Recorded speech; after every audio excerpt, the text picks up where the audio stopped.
Est-ce que tu as vu ce que Jack a fait? Il a tout simplement démissionné de son poste de PDG chez Twitter et il a également renommé sa société Square en bloc.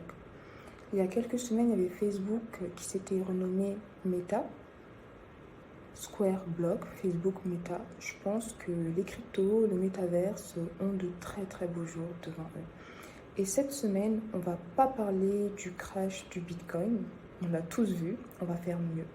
On va parler de cette pépite qui a fait une performance incroyable pendant qu'une grande partie des cryptos dégringolaient. Et cette pépite, cette crypto-monnaie est selon moi un projet à suivre. On va voir ensemble de quoi il s'agit.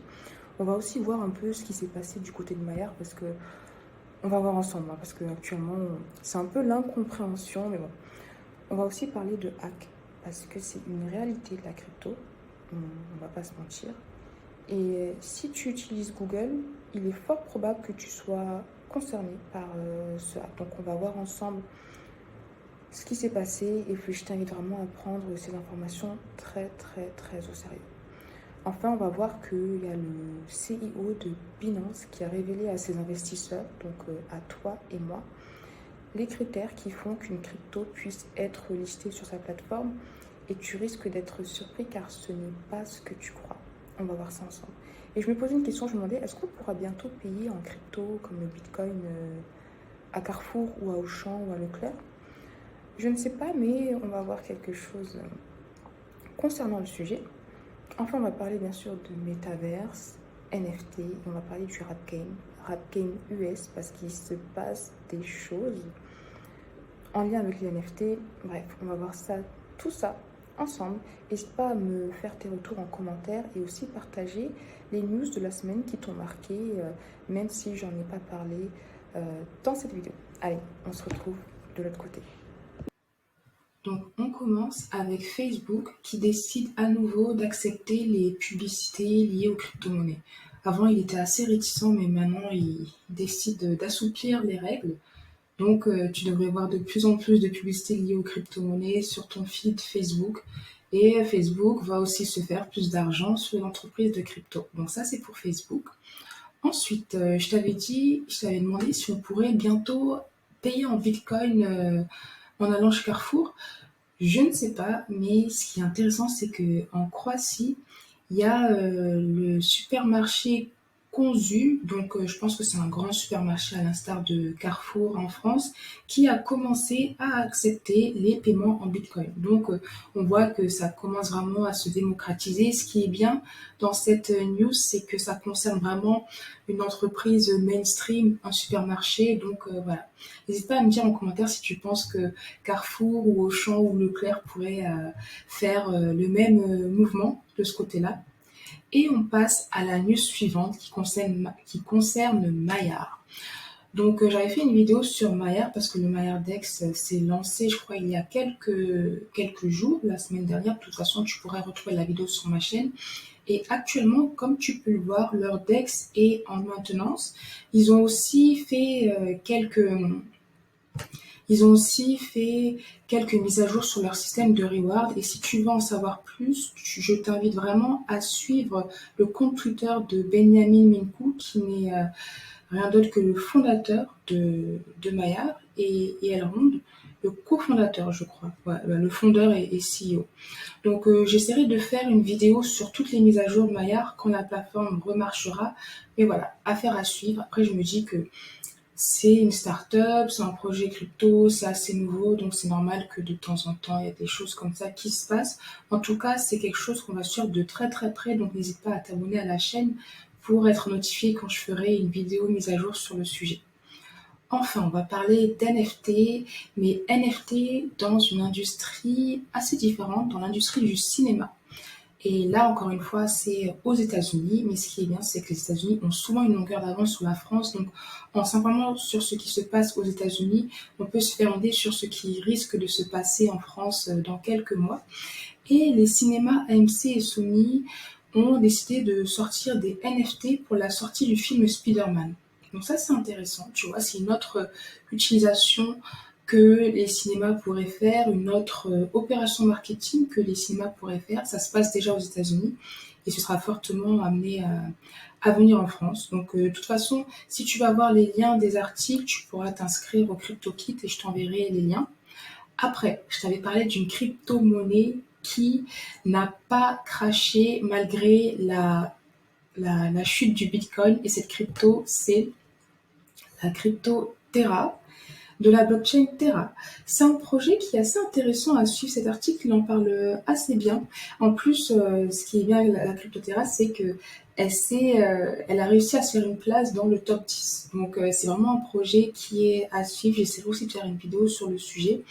En plus, c'est un projet qui est très apprécié de la banque JP Morgan, donc pourquoi pas. Et ils ont un système assez intéressant avec leur Terra et le Luna, mais je t'en parlerai dans une vidéo. Dans tous les cas, je t'invite à Dior ce projet, et sur la chaîne, on va aussi suivre ce projet de très très près.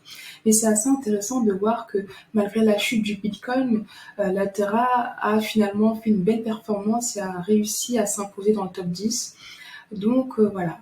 Et là, maintenant, on va parler des hacks parce que même si la crypto, on parle de sécurité, on sait aussi que c'est risqué, il faut qu'on soit conscient qu'il y a des risques et il y a un risque notamment, enfin, il y a une nouvelle forme de hack reliée à Google Cloud. Donc, il y a des hackers qui peuvent pirater ton compte Google Cloud pour miner des crypto-monnaies. Donc, c'est pour ça qu'il faut faire très, très attention. Et je crois que dans cet article, il parle de choses que tu pourrais mettre en place pour renforcer ta sécurité. Déjà, t'assurer que tu aies un mot de passe qui soit sûr, donc avec des lettres, des caractères spéciaux, des majuscules, des chiffres, des minuscules. Et puis, avoir aussi le double facteur, tu vois, l'authentification en double facteur.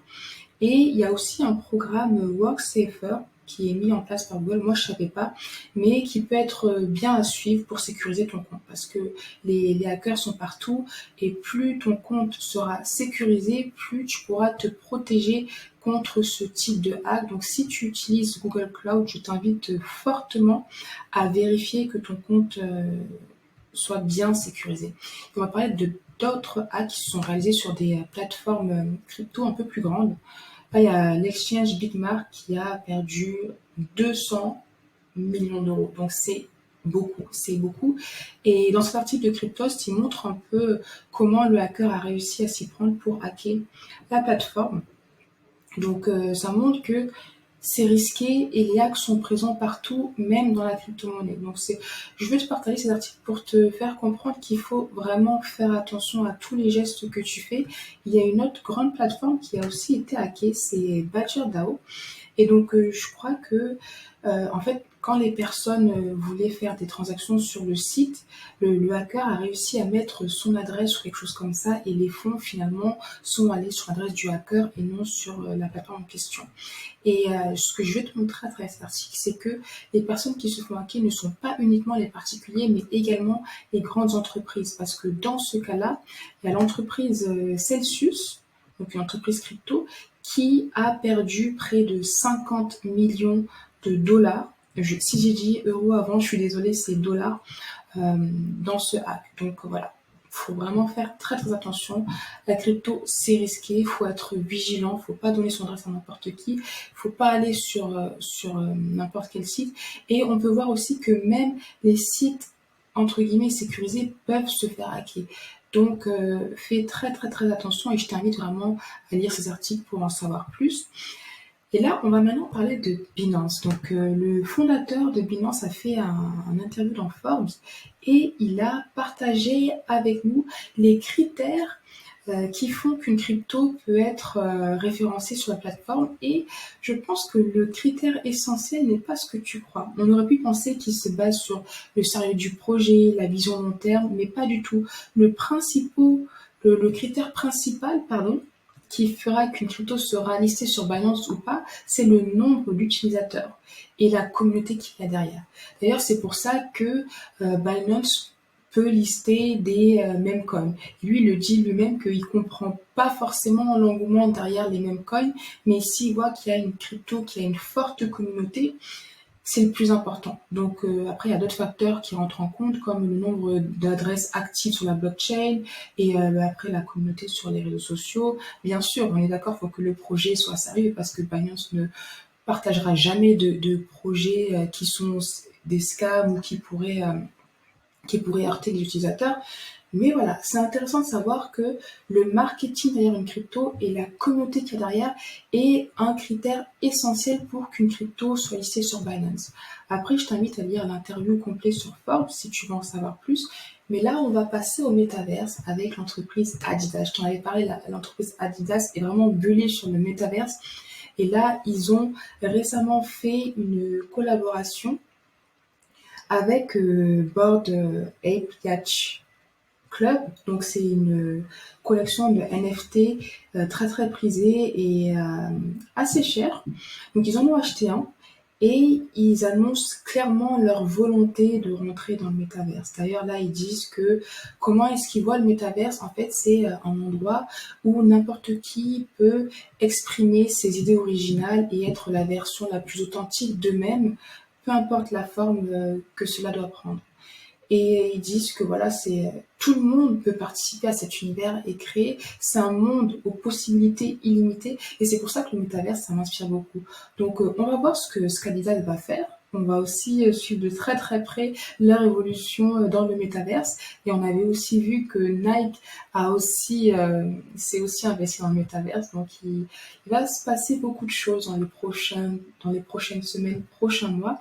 Et sur le compte Twitter d'Adidas, ils annoncent aussi clairement leur volonté de dominer le métaverse. Déjà là, c'est la vidéo qui sont partagées pour annoncer leur collaboration avec Bored Ape Yacht Club.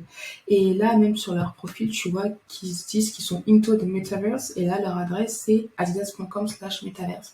Et quand on va sur leur site, on peut voir qu'ils nous invitent à rentrer dans le métaverse et télécharger leur application. Donc, je t'invite à le faire. Et puis, voilà, affaire à suivre. Et en parlant de NFT et de Bored Ape Yacht Club, on va revenir aux États-Unis parce que on voit aussi qu'il y a de plus en plus de stars américaines qui décident d'en acheter. Donc, parmi elles, Diplo, DJ Khaled, Future. Et ils ont notamment fait ce move à travers le service de conciergerie de la startup Moonpay. Donc la Moonpay, c'est une startup crypto qui a récemment levé énormément d'argent, 555 millions d'euros. Et ils ont récemment lancé un système de conciergerie pour les high net individuals, donc les personnes qui ont un très très gros portefeuille pour les aider à acheter des NFT. Et parmi elles, il y a plusieurs grandes stars américaines qui ont acheté les fameux NFT de la connexion Bored Ape Yacht Club. Donc tu vois qu'il y a beaucoup de choses qui se passent autour des NFT, il y a beaucoup d'applications variées et on va voir aussi une autre application variée, toujours aux États-Unis, mais cette fois-ci dans la musique, avec un très célèbre rappeur. C'est un rappeur que j'aime beaucoup. Donc Meek Mill qui va sortir une mixtape à travers un NFT. Donc une mixtape en NFT. Donc je sais qu'en France, il y avait Booba qui avait sorti il y a quelques semaines son son ou son clip en NFT. Donc je pense que là, ce sont des précurseurs et c'est vraiment quelque chose qui va se démocratiser dans les mois, années à venir. Et si je te dis ça, c'est parce que il y a je ne sais plus quel nom d'entreprise, voilà, Saxo Bank, qui prédit que les NFT, les plateformes de musique NFT vont disrupter Spotify. Donc Spotify, Apple Music, ils ont vraiment du danger à se faire s'ils ne prennent pas le train en marche. Parce qu'actuellement, ce qui se passe, c'est que les musiciens, quand ils partagent leur musique sur des plateformes de streaming comme Spotify, ils gagnent littéralement des miettes en fait. Il y a 75%, enfin voilà, il pourrait gagner beaucoup plus parce qu'il y a la majeure partie qui va au label de musique et le fait de partager, de sortir des musiques à travers NFT, ça permet aux musiciens d'avoir vraiment les revenus qu'ils sont censés avoir, donc d'être rémunérés à leur juste valeur.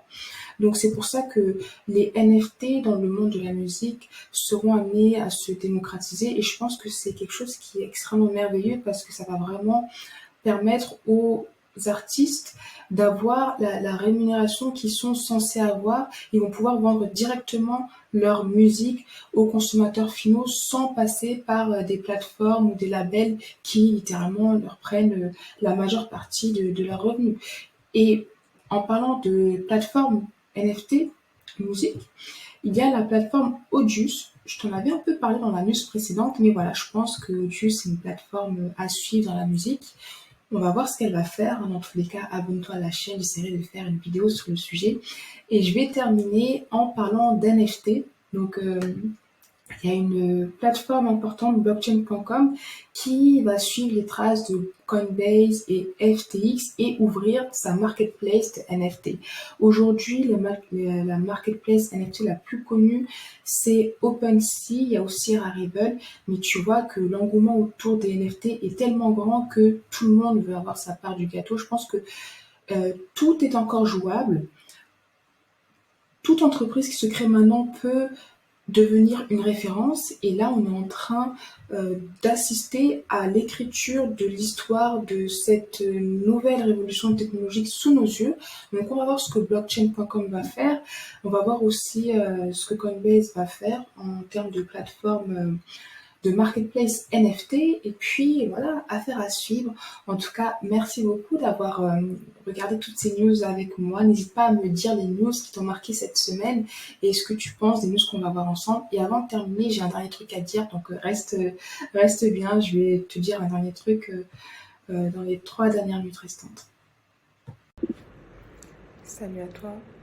Merci infiniment d'avoir regardé cette vidéo jusqu'à la fin. Du coup, j'ai une surprise pour toi. Mais avant ça, n'hésite pas à partager tes retours en commentaire, t'abonner à la chaîne, mettre un petit pouce j'aime pour donner de la force et activer la petite cloche pour être prévenu des nouvelles vidéos. Et puis maintenant, pour récupérer ta surprise secrète, tu peux télécharger ton CryptoKit. Tu trouveras le lien en description. Donc je te rassure, ce qui se passe dans le CryptoKit reste entre nous. Tout ne peut pas se dire sur YouTube, mais je t'invite très fortement à télécharger ton CryptoKit pour récupérer les surprises qui t'attendent. Et puis, si tu veux me contacter, tu peux également le faire sur Instagram. Mon compte, c'est Diane Almaz. Si tu veux parler business et ou travailler avec mon agence marketing digital, tu peux envoyer un mail à crypto@almaz.com. Et puis, pense à Dior, toujours Dior, Dior, Dior. C'est tout pour moi. Encore une fois, merci infiniment pour ton temps. Et je te dis à très, très, très, très, très, très, très, très vite.